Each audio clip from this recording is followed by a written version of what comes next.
the best happiness. আরে happy তো লাগবে, কেউ আবার খারাপ বললেন না, আবার কেউ ভালো বললেন না, তবে বেড কাঁপানোর রানী বলতে পারেন।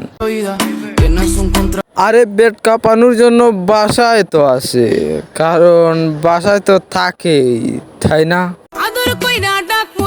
তো বাসায় যখন আসে কাস্টমার, তো বাহিরে যেতে কেন লাগিবে? আরে কেন বাহিরে যেতে লাগিবে? কাস্টমার তো বাসায় আসিবে। যেই ছেলে বেড কাঁপায় সেই ছেলে যে একজনকে নিয়েই বেড কাঁপাবে তার প্রমাণ কি? কারণ চিকনগুলা ওয়েট, তোমাদেরকে আরেকটা কথা বলি, কিন্তু এই ছেলেটা একজন মাকেও ছাড়েনি। গাড়ি দেখলেই বোঝা যায় ওই গাড়িতে কয়জন কাজ করেছে।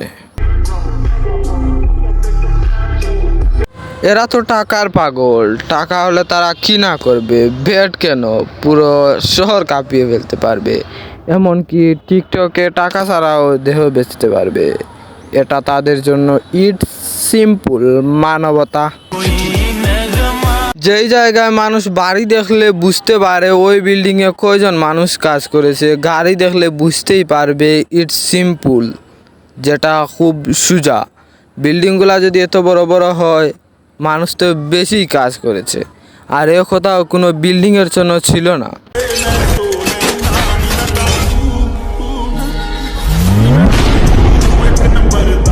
এরা যখন যা চাইবে তাই করিবে, কখনো তাদেরকে থামাতে পারিবে না, কারণ তারা টাকা পাবে। টাকা হলে আপনি যা বলবেন তাই করতে রাজি আছে।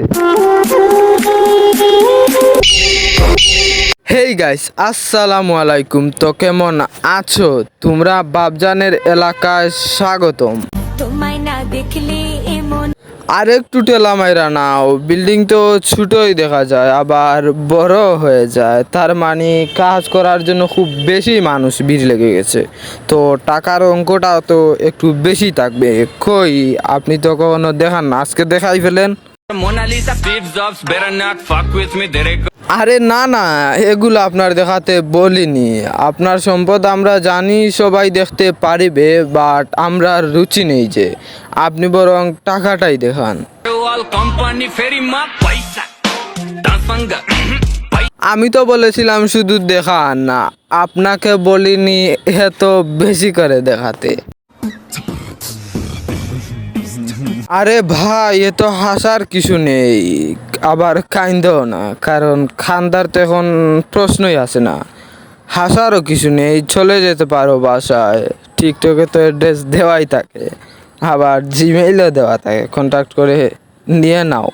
মিনিট বছর সেকেন্ড লাগে নাকি?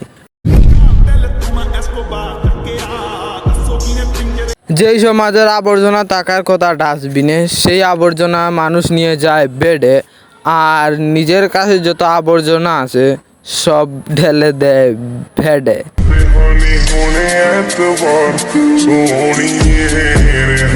আমি একটা কথা বলি, তোর কাজে আসবে। আমি তোকে একটা কথা বলি, তোর কাজে আসবে যখন তুই বেডে নিয়ে দেখবি অনেক বড় বড় হয়ে গেছে আবর্জনাগুলো, আর আবর্জনার জায়গা হচ্ছে না বেডে, তখন ডিরেক্ট শেষ করে দিবি, ডিরেক্ট শেষ।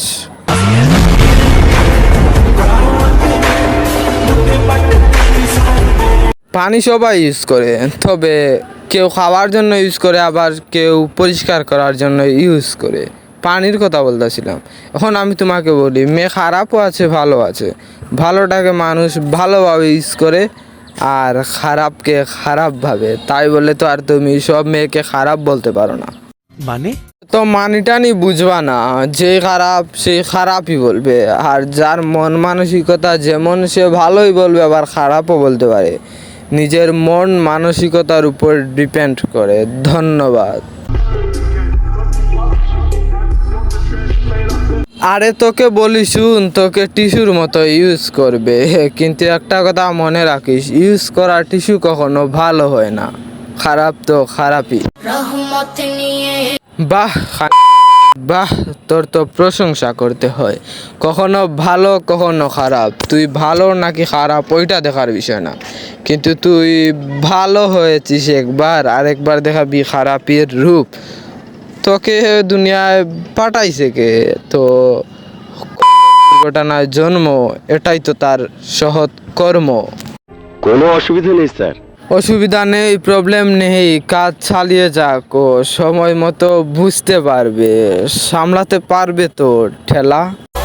तुझको बनाकर जिंदगी অশ্লীল কাজকর্ম করিস কর, তবে কখনো ভদ্র কাপড়গুলা গায়ে দিস না। তোদের মতো মেয়েদের জন্য এই সমাজে ভালো মেয়েরা মুখ দেখাতে আজ লজ্জিত। আমি একটা কথা বুঝি না ভাই, তোরা আমাকে বল, ইউজ করবি কর, টাকা দিবি দে, বাসায় যেতে দিস কেন? শেষ করে দিতে পারিস না? অন্তত ভালো কাজ একটা হলেও তো করবি, জীবনে নিজেকে শান্তি দিতে পারবি। আরে কি ভাবছিস দেশের জন্য কেন ভালো কাজ করবি? আরে দেশটা তো সবার, তোরও আছে দেশ, আমারও আছে, সবার, আমাদের সবার দেশ। তোর চোখে ময়লা পড়েছে, ময়লাগুলা এভাবে তো আর যাবে না। চল সানগ্লাস লাগা আর দেখে ময়লাগুলা পরিষ্কার কর।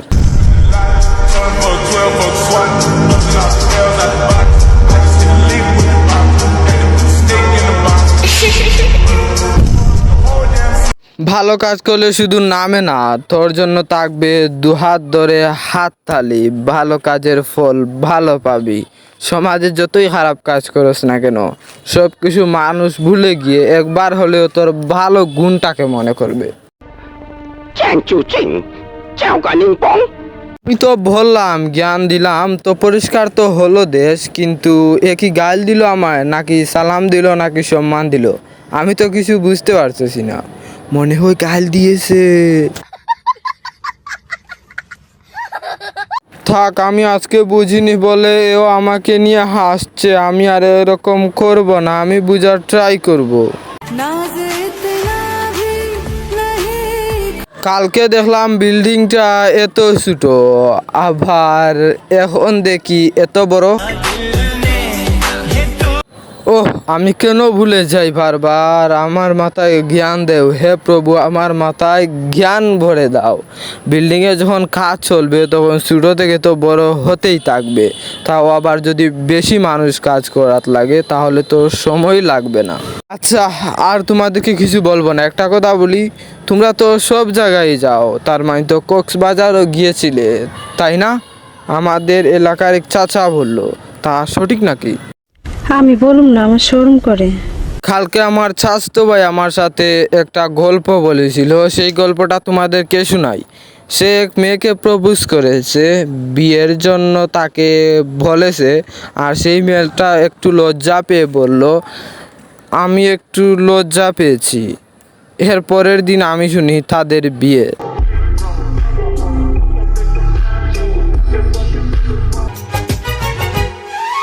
আগে দুটা, এখন তিনটে, পাঁচটা। আচ্ছা আচ্ছা, যা খান, আপনার রুচির প্রতি আমরা ধন্যবাদ জানাই। আগে ছিল 5টা আর এখন হয়েছে 6টা। আমরা এত গুনতে পারবো না, আর থাকলে দেখিয়ে দাও। এগুলো তো শুধু মিডিয়ায় আছে, এই ছেলেটা এতগুলোকে সামলাতে পারে? তোমাদের কি মনে হয়? আমার তো মনে হয় কিছু কাস্টমার এখন রেস্টে আছে, যারা এখনো আসছে না, ফেসটা দেখাচ্ছে না, দেখাবে সময় হলে। তো আজকের মতো বিদায় নিচ্ছি প্রিয়, দেখা হবে নতুন কোনো ভিডিওতে, নতুন কোনো রূপে। আতঙ্ক হয়ে ফিরব।